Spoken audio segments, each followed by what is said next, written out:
Gênesis 4, a partir do verso 17 em diante, a partir do verso 17 até o versículo 24. Versículo 17 ao 24.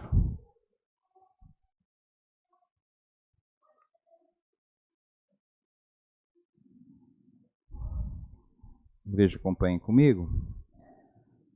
Diz assim a palavra do Senhor. E Caim teve relações com sua mulher, ela ficou grávida e deu à luz Enoque. Caim edificou uma cidade e a chamou de Enoque, o nome de seu filho. A Enoque nasceu Irade. Irade gerou Meujael. Meujael gerou Matusalém, e Matusalém gerou Lameque. Lameque tomou para si duas esposas, o nome de uma era Ada, e o nome da outra era Zilá. A Ada deu à luz Jabal, que foi o pai dos que habitam em tendas e possuem gado. O nome de seu irmão era Jubal, que foi o pai de todos os que tocam harpa e flauta. Zilá, por sua vez, deu à luz Tubal-Caim, artífice de todo instrumento cortante, de bronze e de ferro. A irmã de Tubal-Caim foi Naamá. Lameque disse às suas esposas: Ada e Zilá, ouçam o que eu digo. Vocês, mulheres de Lameque, escutem o que passo a dizer. Matei um homem porque me feriu, um jovem porque me machucou. Se Caim é vingado 7 vezes, Lameque será vingado 70 vezes 7. Vamos orar mais uma vez. Pai, queremos te agradecer pela oportunidade da exposição da tua palavra. Que o Senhor, pelo teu Santo Espírito, nos dê o conhecer e a profundidade necessária, Deus, para praticarmos essa sua palavra em nossos dias, nos dias das nossas vidas, e que possamos caminhar junto com o Senhor.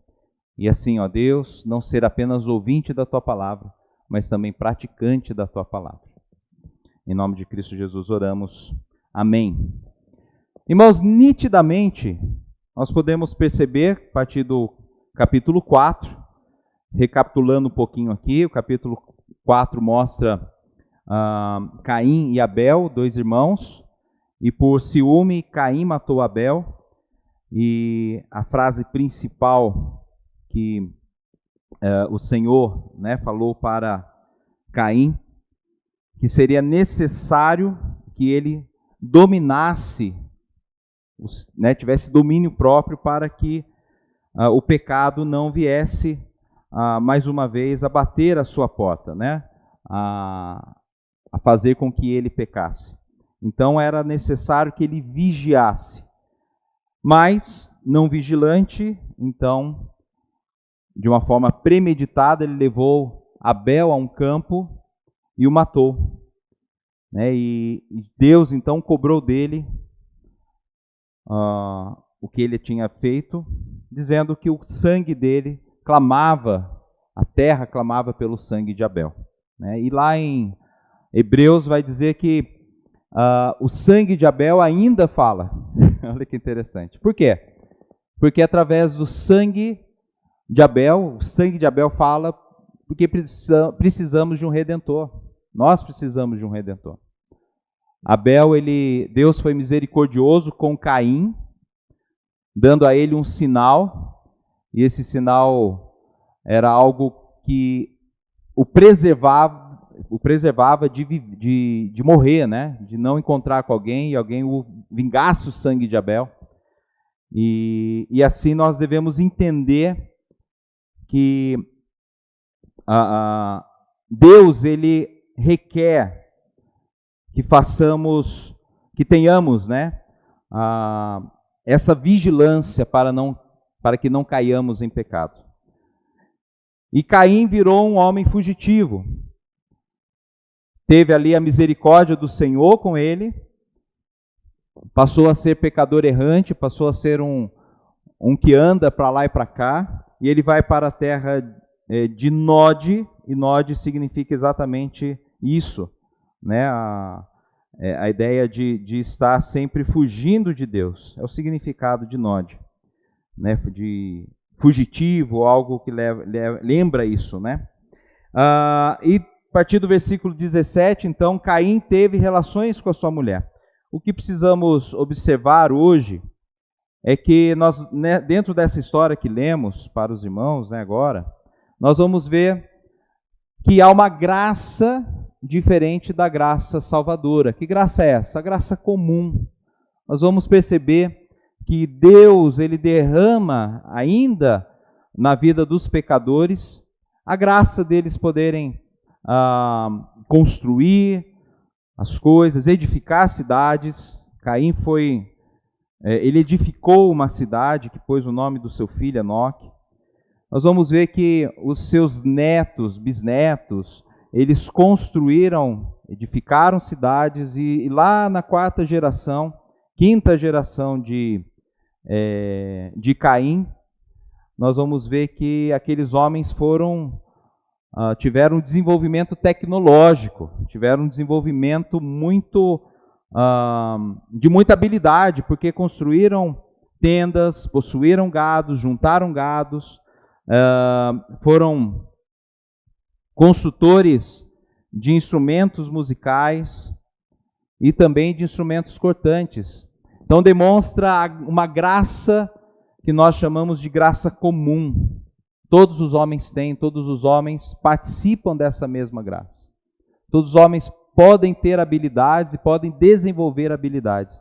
Isso que nós vamos ver. A graça comum de Deus deve ser encarada como recurso para toda a humanidade, refletindo a realidade que, independentemente da situação do homem caído, ela expressa a glória de Deus. Essa é a grande ideia do texto. Existe uma graça comum. Os homens, eles participam dessa graça. Os homens estão realmente debaixo dessa graça. E nós vemos a tecnologia crescendo. Não foi diferente nesse tempo que nós chamamos de pré-diluviano. Nesse período pré-diluviano, os homens cresceram muito em conhecimento, cresceram muito em habilidade, foram habilidosos, construíram cidades, erigiram cidades.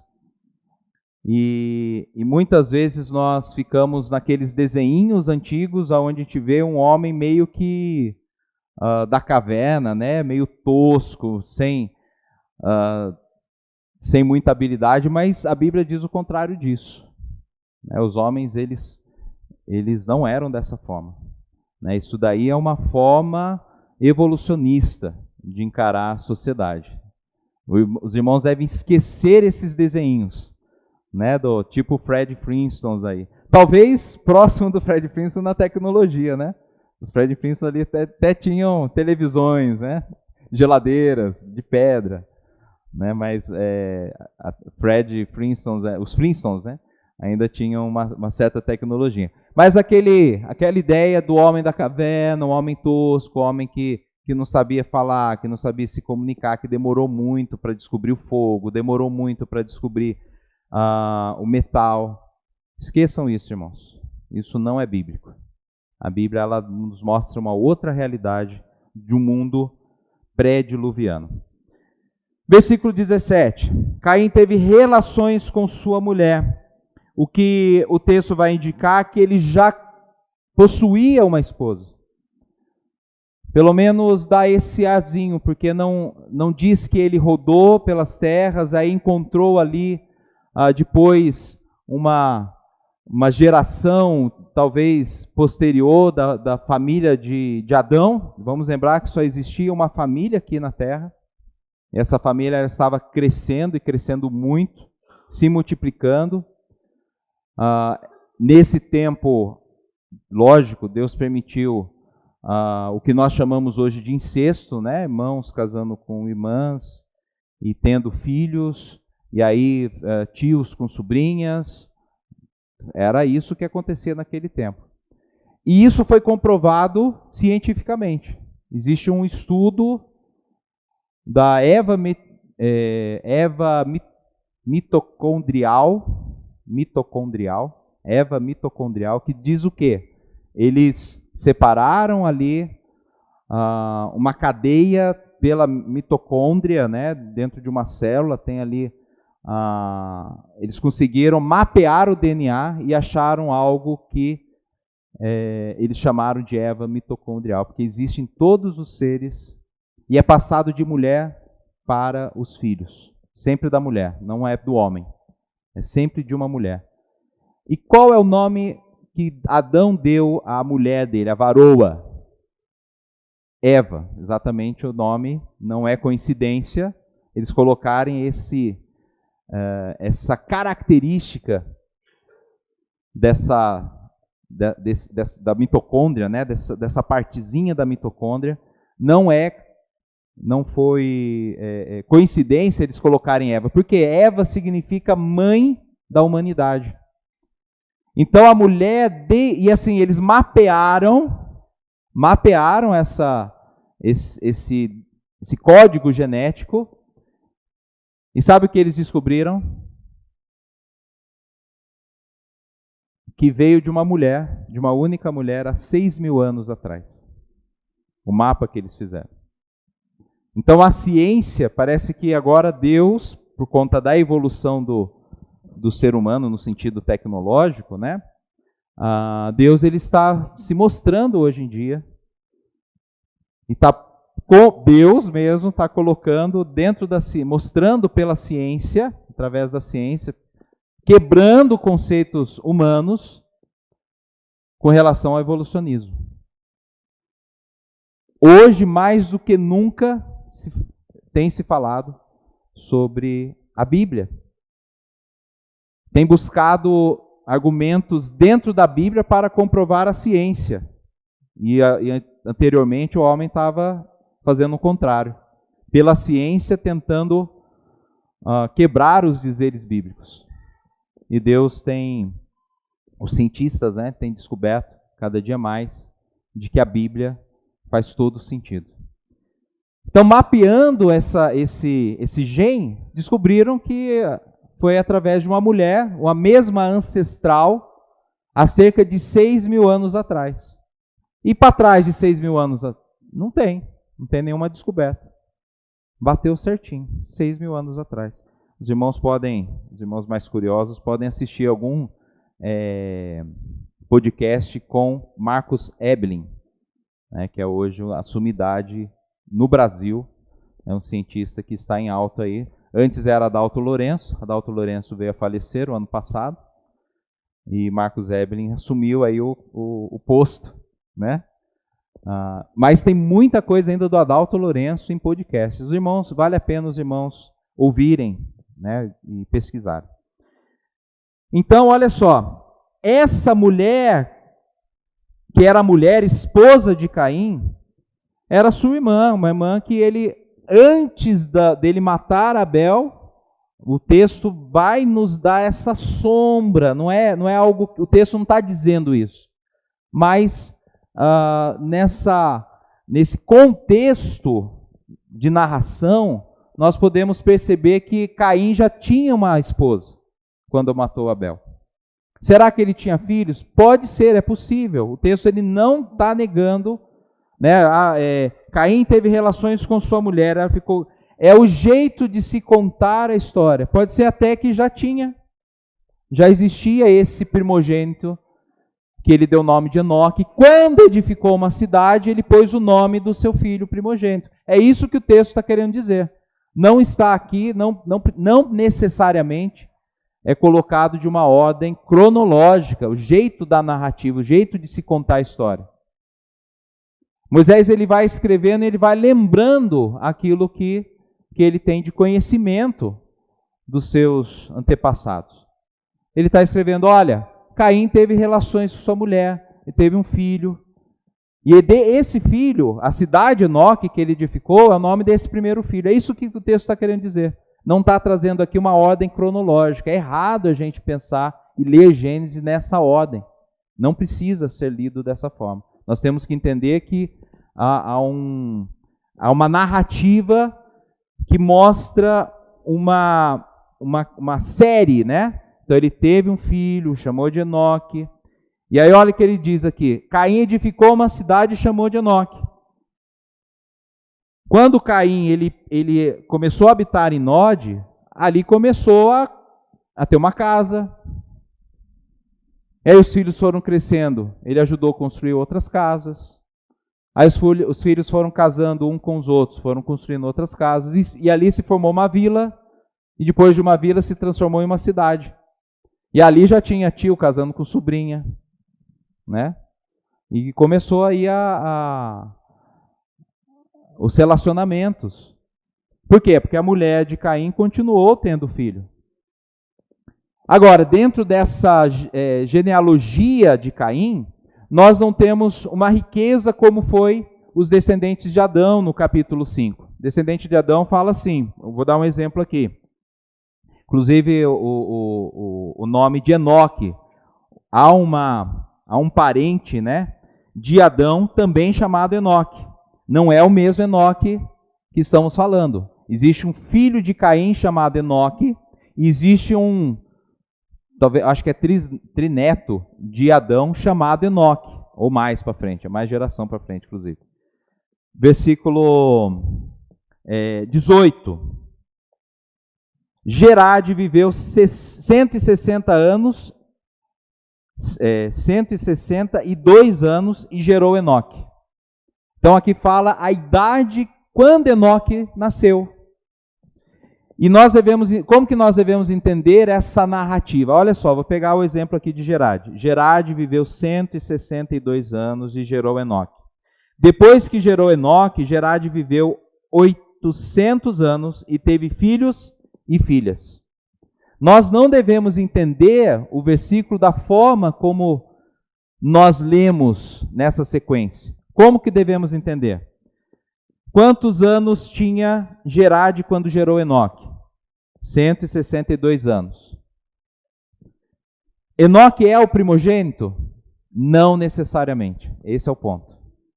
Enoque é aquele pelo qual foi importante nesse tempo. Ele pode ter tido outros filhos e filhas, e Enoque foi o importante dessa geração. Foi aquele a qual teve destaque. Pelo qual, quando estudamos a Bíblia de uma forma teológica, existe um fio, uma linha de ouro que nós chamamos. Que linha de ouro é essa? Adão. Caim era o primogênito? Sim, era o primogênito. Mas quem que era o importante? Quem que Deus aceitou? Abel. Então, olha só. Adão, Abel. Quantos outros filhos Adão teve? O texto diz que muitos filhos e filhas teve. Quem foi o próximo depois de Abel? 7. 7 é o primogênito? Não. O primogênito é Caim. Não tem nada a ver aqui agora, primogenitura. O que tem a ver aqui é pela semelhança daquele que foi não semelhante a Deus, mas semelhante a Adão, um adorador a Deus. Acho que a irmã Sueli teve vários irmãos, né, irmã?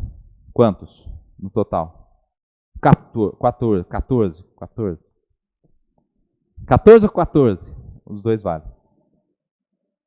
14. Olhando essa quantidade de filhos, quem serviu a Deus? A irmã não precisa responder, mas alguém serviu a Deus, sim ou não? É mais ou menos nessa ideia que acontece. Aquele que serviu a Deus, aquele que foi líder, aquele que... Talvez o irmão que esteja lá na cerejeiras, né, de homem, pode ser, qual que é o nome do irmão lá? Daniel? Presbítero Daniel, né? De repente, poderia ser ele citado. Só para os irmãos entenderem. Teve lá, sei lá, 180 filhos. Não, estou brincando, é muita coisa. 20 filhos, 40 filhos. Era possível naquela época ter muitos filhos. Adão viveu 935 anos, se eu não me engano. Agora Adão viveu 130 anos e gerou 7. Olha outro detalhe aqui, irmãos. Eu sei que eu estou aqui dando umas voltas aqui, mas é interessante. São curiosidades, os irmãos vão gostar. Quantos anos tinha Adão quando teve Caim? Irmão, eu vou deixar essa para o irmão Otávio depois pensar, tá, irmão Otávio? Quantos anos tinha Adão quando teve Caim? A gente não sabe. A Bíblia não conta. Quantos anos tinha Adão quando teve Sete?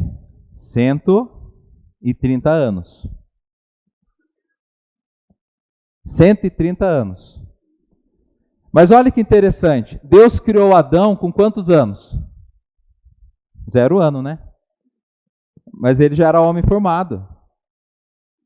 E aí passa a se contar a idade de Adão a partir da queda.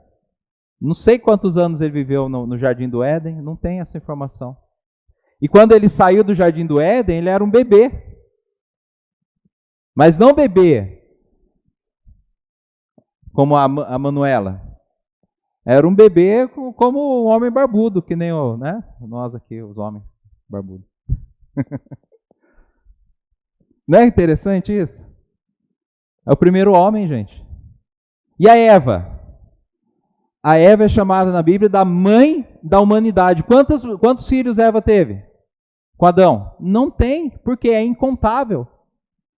Nós não estamos falando de uma mulher... Aqui, a Josi já foi embora? Tá para lá. A Josi está grávida, vamos orar por ela no final do culto aqui, né? Ela está com medo de orar, porque quando eu oro, a criança nasce no dia seguinte. Mas vamos abençoar, né? Nós amamos muito a família e vamos orar por ela. Está grávida, mas você acha que a Josi, né? A mulher de hoje, não a Josi, mas a mulher de hoje era como Eva? Não era. Eva foi uma mulher para ser mãe de todas as famílias da terra, para ser mãe da humanidade. Quantos filhos teve? Incontáveis. Incontável. Essa é a resposta. Quantos filhos Adão e Eva tiveram? Resposta: incontável.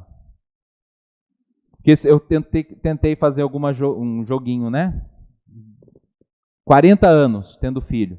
Quantos filhos é possível ter em 40 anos? 40. Às vezes até mais. Né? Às vezes até mais. Se você der um respiro, 40. Respirando, 40. Quantos anos viveu Adão? 900. 930, se eu não me engano. Está aqui, é que eu não li, né? Só para os irmãos entenderem. Então, voltando aqui para Caim, é a mesma forma. Da mesma forma, Caim e sua mulher, que não tem o nome, tiveram vários filhos. Muitos filhos, incontáveis. Por isso podemos afirmar categoricamente que Caim erigiu uma cidade. Irmãos, tudo isso foi para eu falar isso. Que Caim erigiu a cidade. Viu, irmão Ângelo? Estava conversando com o irmão Ângelo. O irmão Ângelo falou assim: pastor, você consegue lá, não sei o que tal, e depois... Era para isso. Toda essa volta, para dizer que era possível Caim erigir uma cidade. Dos seus filhos. Com o nome do seu primogênito, ou do mais importante. Mas no caso aqui, primogênito. Eu não quero primogênito. Ok? Muito bem. Aí diz que de Enoque nasceu Irade. Não está falando que é o primogênito. Falando que dele veio Irade, é um principal. Irade gerou Meujael, também outro importante.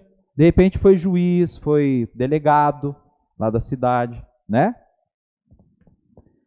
E Meujael gerou quem? Matusael.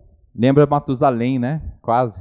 Matusael. Os nomes dos filhos de Caim são semelhantes aos nomes dos filhos de Sete, inclusive com significados parecidos. E Matusael gerou Lameque. E olha o que acontece aqui na narração bíblica. Há uma pausa proposital na narração. Faz parte da narração. Pausa, agora vamos tratar algo especial na história. Quantas gerações já tivemos aqui? 4, né? Por quê? O neto foi Irade, bisneto foi Meujael, trineto foi Metusael e o seu tetraneto foi Lameque. 4 gerações.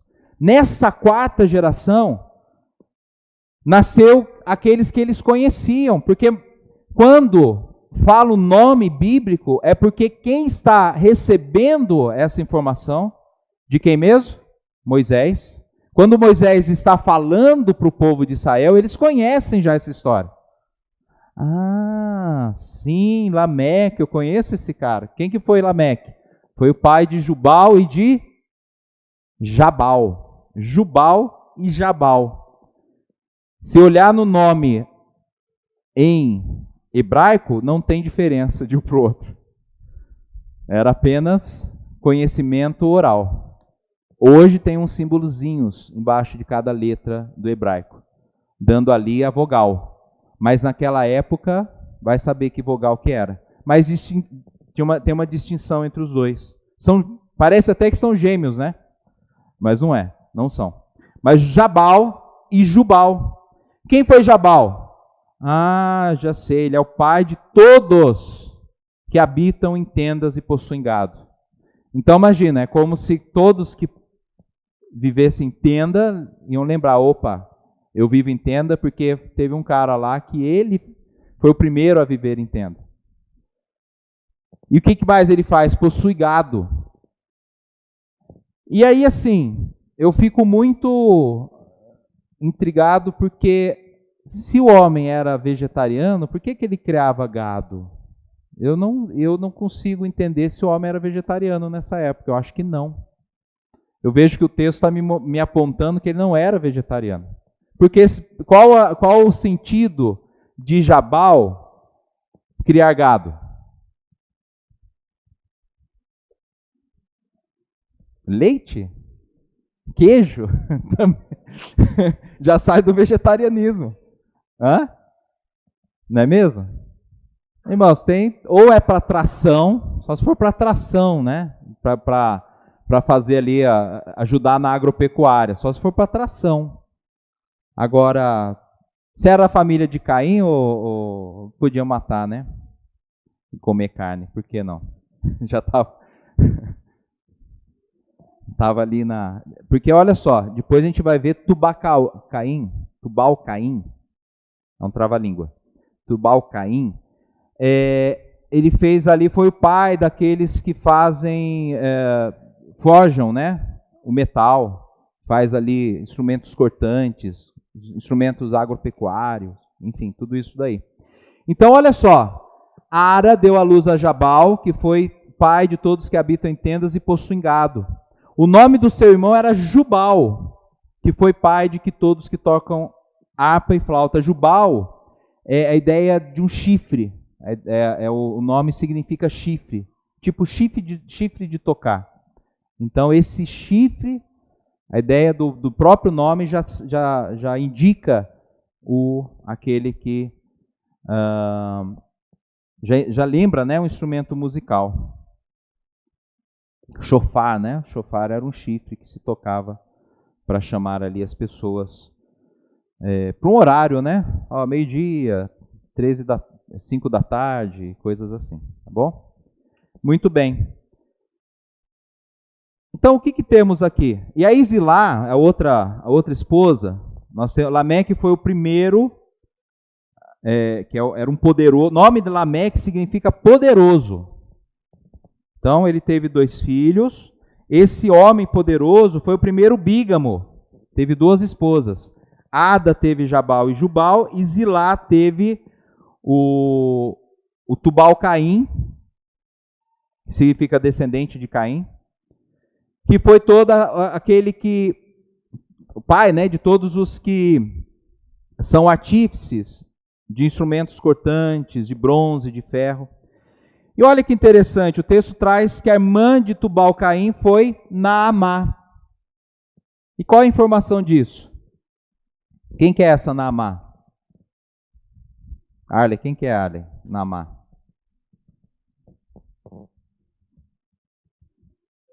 Ninguém sabe. Ninguém sabe. Você pode pesquisar, pode fazer Ninguém sabe quem foi Naamá.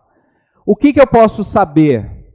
Quando existe um nome e feminino na Bíblia, foi alguém muito importante. Para quem? Para quem estava sendo dirigido o texto. Para nós se perdeu isso. Porque nós estamos muito distantes daqueles por quem foi escrito o texto. Mas Moisés falou, olha, Tubal, Caim tinha uma irmã e o nome dela era Naamá. Naamá, a única coisa que a gente pode ter desse nome é o seu significado, que significa... cadê aqui? Agradável ou deliciosa. E aí... o pessoal dá risada. Agora, por quê? Não sabemos. Será que foi também mãe de muitos filhos? Será que era uma pessoa agradável? Era uma pessoa importante?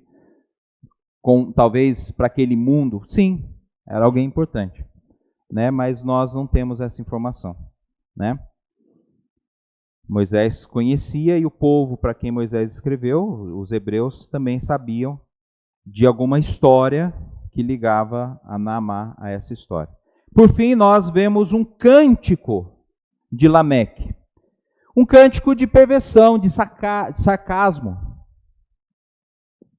Quando, na minha Bíblia, por exemplo, esse texto ele está em verso, como poesia. Por quê? Porque esse texto provavelmente seja um cântico. Olha que diz o texto, versículo 23. E Lameque disse às suas esposas, Ada e Zilá, ouçam o que eu digo, vocês, mulheres de Lameque, escutem o que passo a dizer. Matei um homem porque me feriu, um jovem porque me machucou. Se Caim é vingado 7 vezes, Lameque será vingado 70 vezes 7. Por que eu posso afirmar que era um cântico? Porque quando Pedro chega para Jesus e diz assim para Jesus, Senhor, quantas vezes eu tenho que perdoar? Qual é a resposta de Jesus? 70 vezes 7. Ele tirou da onde isso? De uma tradição judaica, de um canto que estava na boca do judeu, estava na boca daquele que conhecia a história hebraica. Então é um cântico. Agora, é um cântico de quem que está cantando? Lameque. Lameque é um homem perverso, porém poderoso. Um homem que teve 2 mulheres, que ele vai cantar para essas 2 mulheres. E vai dizer, escutem o que eu passo a dizer. Matei um homem porque me feriu, e um jovem porque me machucou. Sarcasmo. É uma bravata. Não é gravata, bravata. O que é uma bravata? É um tom de ameaça. Olha, eu matei 2. Se alguém quiser vir me matar, você será vingado 70 vezes 7. Porque Caim seria vingado 7 vezes. Né? Por ter matado 2. Agora, ele usa o nome de Deus aqui? Tem o nome de Elohim aqui? Não. Então podemos considerar que era uma bravata. Venha, eu sou poderoso, pode vir. Tenta me matar para você ver. Mais ou menos nesse sentido. Né? Então, o que nós podemos aplicar desse texto? Olha que interessante, a geração decaída, que nós chamamos de pré-diluviana, era cheio de tecnologias. Então havia cidades, olha quanta tecnologia podemos tirar daqui. Havia cidades. Então havia já um conhecimento de arquitetura. Porque se fosse tendas, Moisés não daria o nome de cidades. Já existia uma arquitetura. Para haver arquitetura, quem conhece um pouquinho de construção, mexe um pouquinho com construção, sabe que não é assim coisa simples, não. A arquitetura precisa de conhecimento. Aqueles homens tinham muita inteligência, porque estavam muito próximo da criação de Deus, aquele momento de ter trazido a vivência um homem na sua maior projeção de conhecimento cognitivo. Os homens eram muito... Deus já fez roupas de pele para aqueles homens. Mostrou um designer de moda. Então ele já saiu do Éden já sabendo como vestir. Né? Já existia ali como se vestir. E eles desenvolveram design de moda, design arquitetônico, tudo isso existia nesse momento. O que mais existia? Entretenimento. Entretenimento. Por quê? Jubal tinha feito instrumentos musicais. E não é qualquer instrumento. Se está falando de flauta, já conhecia as notas musicais. Porque flauta já se tira todas as notas desse instrumento. Harpa também. Cada cordinha da harpa é afinada em uma nota. Tom, tom, semitom, tom, tom. Não é o tom, não. Semitom, semitom, tom. Notas musicais. Que mais? Além da agropecuária, né? Aqueles animais ou para consumo ou para ajudar ali no plantio. Conhecimento agropecuário. Para se ter conhecimento agropecuário, precisa fazer muitas vezes desvios de água para irrigação. Tudo aquilo que nós entendemos que os sumérios fizeram na sua época, 3.500 anos atrás, os pré-diluvianos já tinham desse conhecimento. Que mais? Minério. Extração de riquezas tiradas do solo. Olha o que diz o capítulo 2, versículo 10 e 12. Capítulo 2 aqui de Gênesis 10 a 12. Um rio saía do Éden para regar o jardim e de lá se dividia, repartindo-se em 4 braços. O nome do primeiro é Pison, que rodeia a terra de Havilá, onde há ouro. O ouro dessa terra é bom. Também se encontram lá o bidélio e a pedra de ônix. Aonde eles estavam? Onde eles estavam locados, eles tinham como extrair essas pedras. E extraíam ali minérios de ferro, extraíam ali também o bronze, né? O bronze também. Lembrando que nós estávamos aqui, né? Esse povo estava ali dentro de uma Pangeia. Então não é, mas naquela região hoje não existe isso. Mas existia na época de Caim, dos descendentes de Caim. Existia sim o metal. Se o texto está dizendo, nós devemos acreditar que existia o metal, o ferro, o ouro, né, o bronze. E eles já estavam ali mexendo com esse tipo fazendo instrumentos cortantes, espadas. Por quê? Porque era uma geração violenta. O texto vai indicar lá para frente que os filhos de Caim eles eram violentos. Eles disputavam. Por quê? Porque tinham descoberto o ouro, tinham descoberto já pedras preciosas, já começaram a ter aí rivalidades entre si. O texto não vai trazer isso, mas há sombra disso, né? Por tudo que a gente tem visto aqui. Agora, todos os seguidores de Caim se orgulhavam pelas conquistas tecnológicas. Porém, sem Deus, viviam em um vazio semelhante aos nossos tempos. E aí alguém fica, às vezes, duvida, mas tecnologia naquela época, e por que depois teve a Arca, depois o dilúvio, por que os homens não continuaram na tecnologia? Porque nem todos que conheciam da tecnologia puderam entrar na Arca. Ainda que Noé estivesse pregando para que eles entrassem, eles não entraram.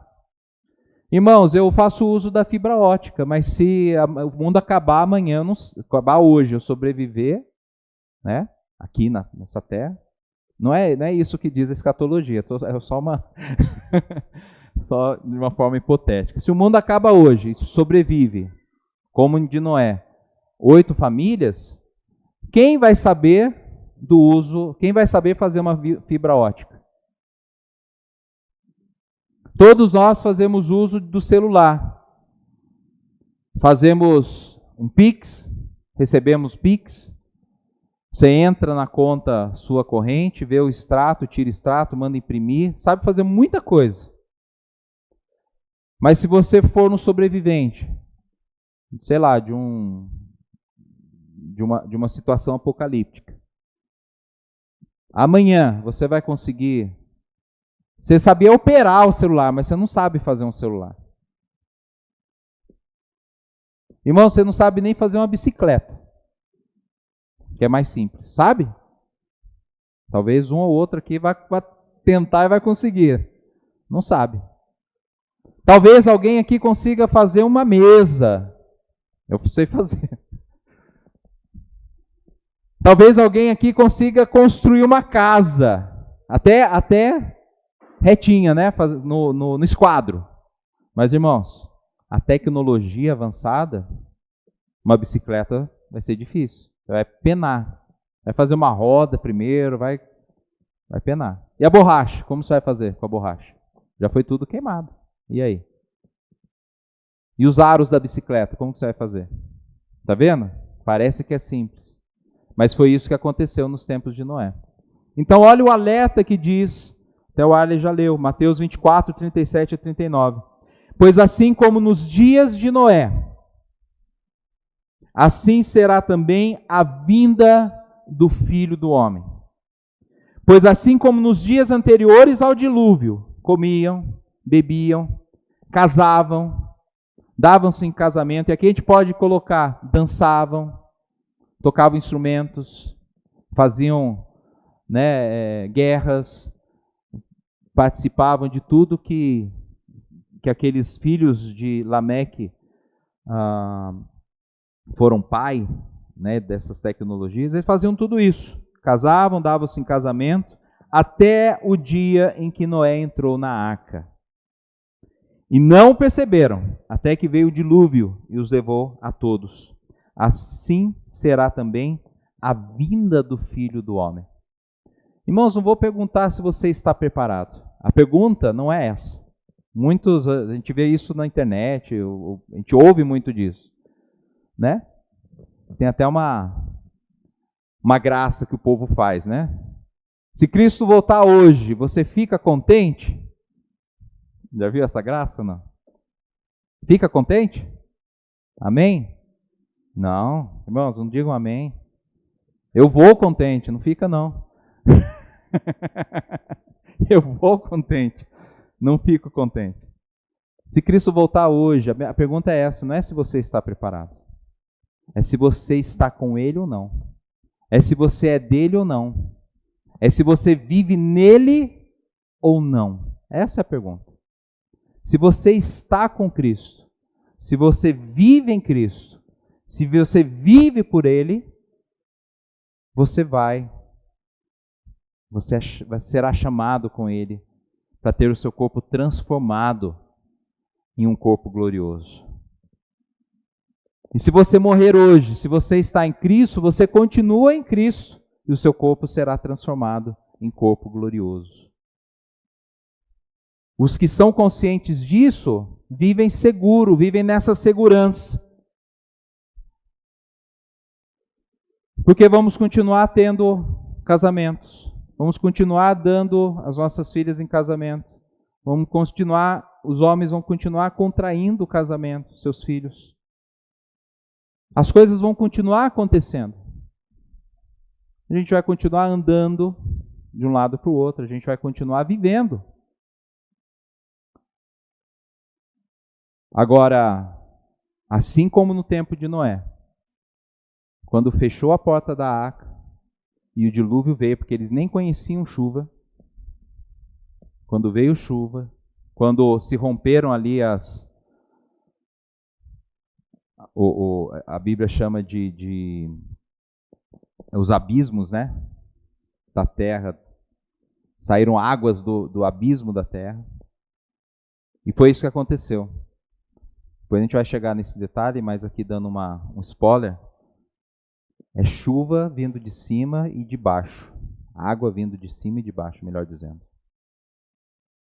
Romperam-se os céus e a terra. E tudo virou lama, literalmente. Toda essa tecnologia dos filhos de Lameque, da geração de Caim, Foi literalmente por água abaixo. Todas as construções, tudo que eles conseguiam. Não sei, será que esse povo voava? Nem Moisés tinha essa informação, meus irmãos. Mas se voava, não conseguiu escapar da chuva. Eu não sei o que tinha naquela época, antes do dilúvio. Mas uma coisa é certa: Deus destruiu tudo. Preservou o que ele quis preservar. E reconstruiu. Assim será também na nossa geração. Deus tem uma reconstrução. Ele vai restartar uma natureza. Ele vai reiniciar o Éden. Mas agora com os redimidos em Cristo Jesus, com os salvos e libertos pelo sangue precioso de Cristo Jesus. E só esses podem gozar de vida eterna. Vamos orar. Pai, queremos agradecer pela Tua palavra. Sabedores, ó Deus, de que também estamos em meio a uma tecnologia onde o homem, ó Deus, sobressai. E nós vemos ali, ó Deus, a diferença já contrastante dos filhos de Caim com os filhos de Adão. Vamos ver que houve corrupção, ó Deus. O Senhor preservou Noé. E depois o Senhor destruiu aquele mundo antigo. Todo tecnológico, todo cheio de festas, de maravilhas, de atrações, de delícias. Senhor, ó Deus, tenha misericórdia da nossa geração, porque também temos, ó Deus, em nosso redor delícias mil, atrações mil. E quantos não estão aqui sentados ouvindo a Tua palavra e estão se entretendo com algo do mundo? Misericórdia, Senhor.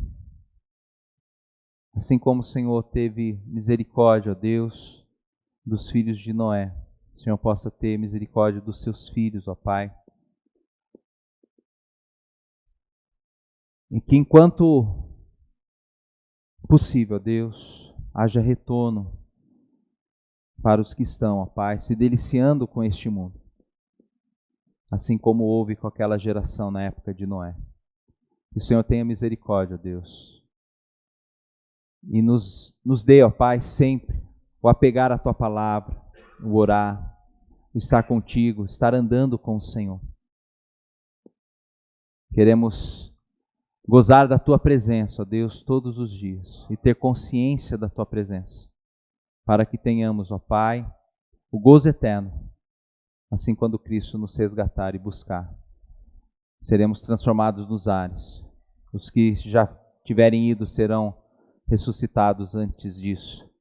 Mas estaremos com o Senhor para a eternidade. E estaremos, ó Deus, gozando, ó Pai, sim, em um lar, onde nada deste mundo pode se comparar com aquilo, com a glória que em nós há de ser revelada. Em nome de Cristo Jesus oramos. Amém.